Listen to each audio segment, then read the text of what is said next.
Hi folks, welcome back to Lofoten. In this video, this shoot started off really well.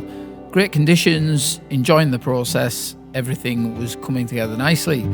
Unfortunately, later on something happened which completely broke my concentration, and sadly, as a workshop leader, this is something that I'm seeing happening more and more.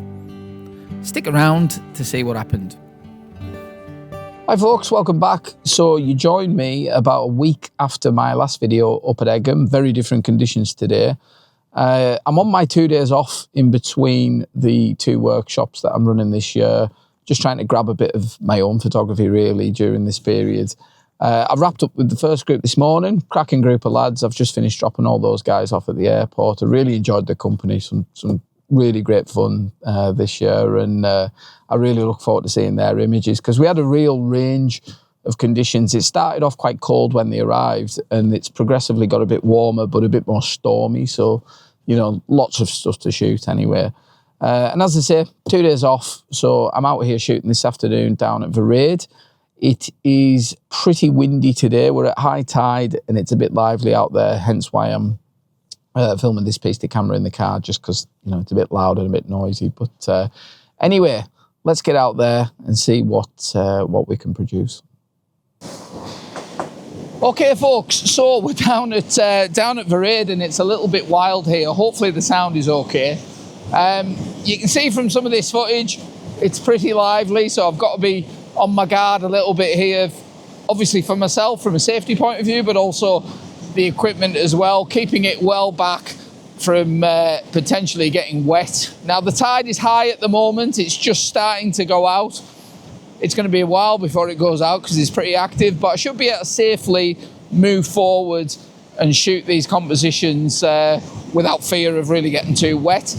Now the spot I'm going to shoot at first is one that I shot earlier in the week with the group, so it's one that I've got a pretty good idea what I want to shoot. But as I say, got to be very mindful here of the gear and myself. What I have been doing this week actually has been using the crampons on the wet rocks. Now normally I just use the crampons for the snow and the ice, but I'm finding around these wet rocks it's making it really easy to get across them safely. So right, without further ado, let's go and get set up. Okay, so I'm just going to walk you through a rough idea of what this composition is going to be. Now I'm going to have to wait about 15 to 20 minutes for this tide level just to drop a little bit because it's still a little bit lively. But I'll just spin you around and I'll just give you a little bit of a walkthrough. So you can see this little gully area here where the water is running into. Now you just got to be careful because the odd wave comes up here and it can catch you out, but right, I'll just wait until that's dropped a little bit. Now you can just see here, this little area here where the water collects. What I'm trying to do when I'm looking for compositions like this, I'm not really too interested in the background in this image because that's not going to change. That's an epic landscape. We all know that. What I'm really looking for here is interesting runoffs, patterns, collection areas, little swirled areas you can see down there. Because what that's going to do, just got to watch for the wave there, what that's going to do is allow me, just spin you around there, what that's going to allow me to do is create a really dynamic image here. But as I say, I'm going to have to wait 15-20 minutes for this to drop a little bit, so I'll catch up with you when I'm in a better position to shoot this.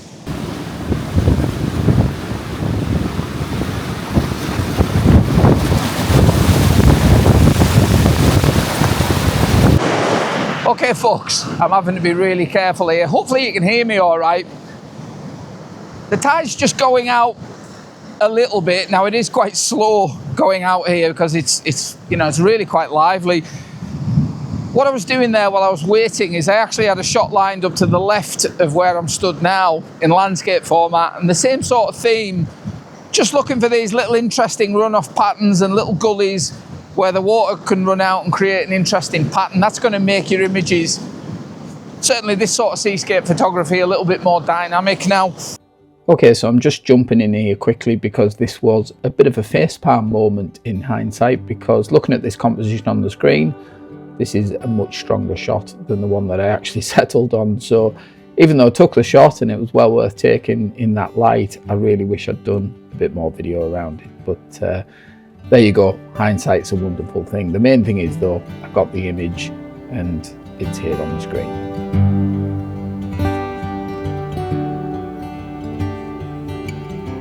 The shot that I was talking about earlier, I've got that one set up.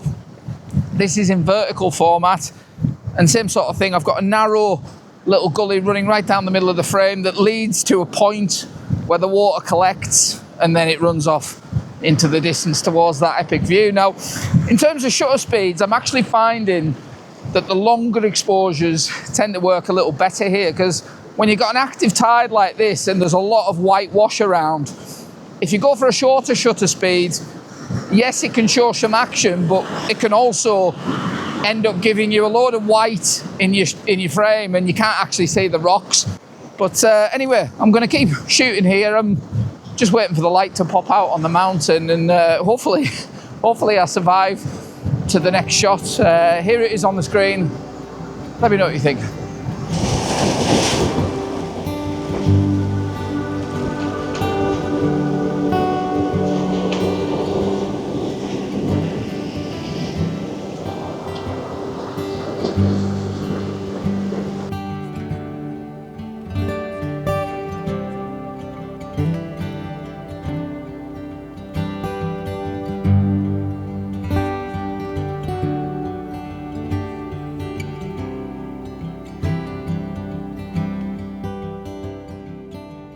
Okay, so future Stu here. As you can see, I'm not in Lofoten, but that shoot there, I had to cut it short quite abruptly, which is a bit unfortunate.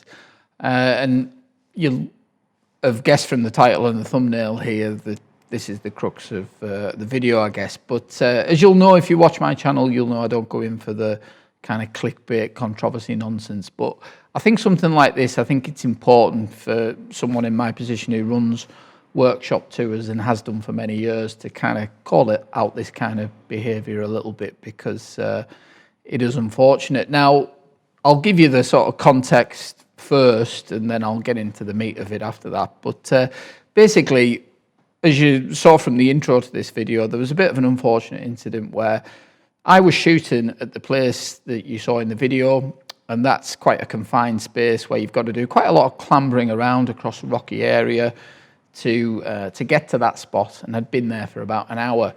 Now, I'd done most of my filming and we were in a bit of a lull in the conditions, and while I was sort of observing what was going on with the light, I noticed that a lady who had turned up as part of a big workshop tour, there's probably 8 or 9 of them that had piled out onto the beach from the minibus. Now, that in itself, there's no issue there, of course. I run workshops myself, so you totally expect that in places like the Lofoten. But anyway, this woman has clearly clocked what I'm doing, and rather than go and explore the location herself, and you know, there's plenty of places to shoot at Vareid beach. It's a big rocky beach, loads and loads of scope to move around, a zillion different compositions to be had. You're talking about a 500 or 600 yard area, so plenty of space.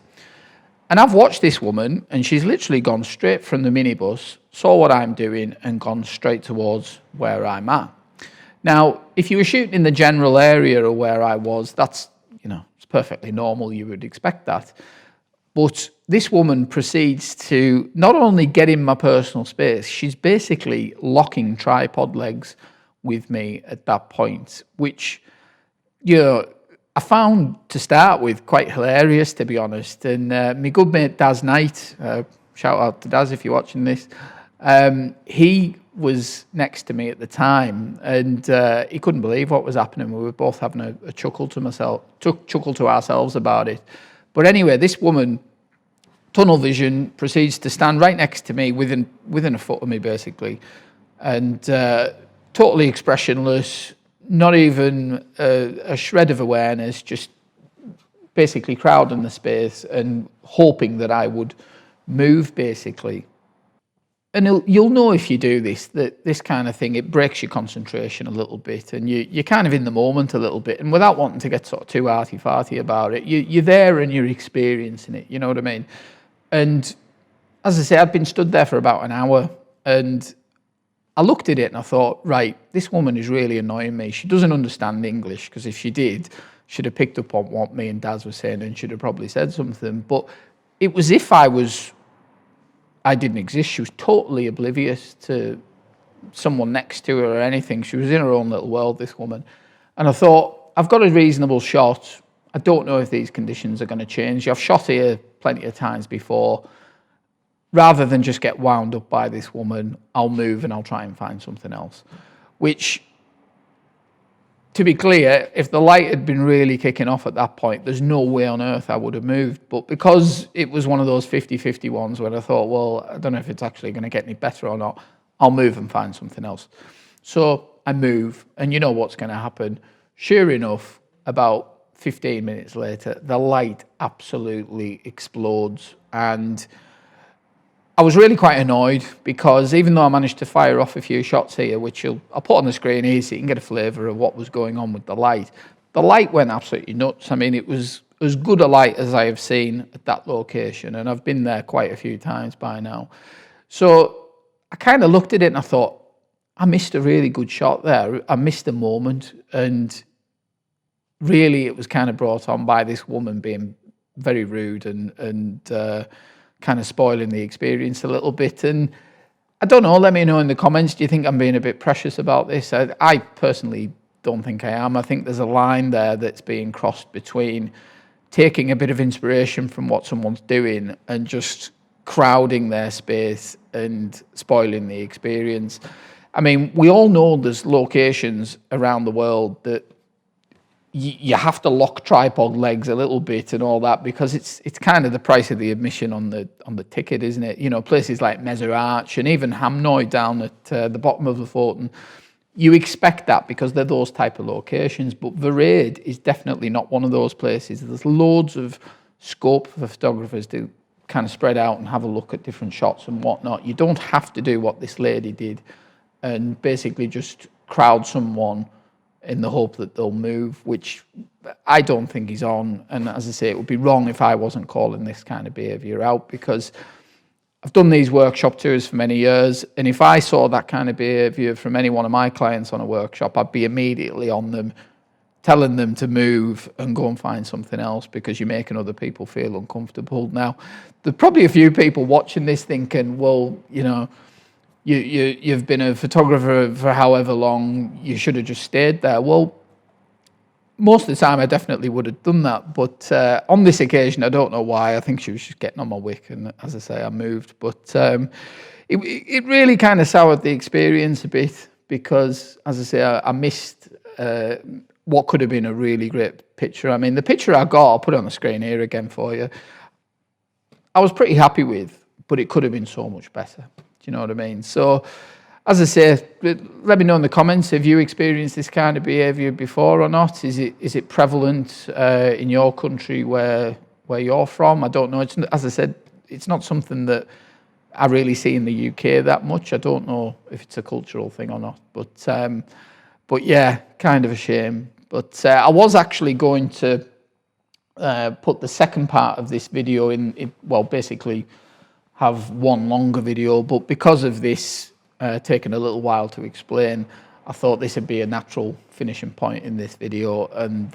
what was going to be the second part of this video is now going to be the next video. So do look out for that one. I'm staying in Lofoten. It'll be the last video I do from Lofoten for this year, and I'm visiting an epic waterfall, which is much more positive than the finish to this video. But take care, like and subscribe and all that, and I'll catch you on the next one.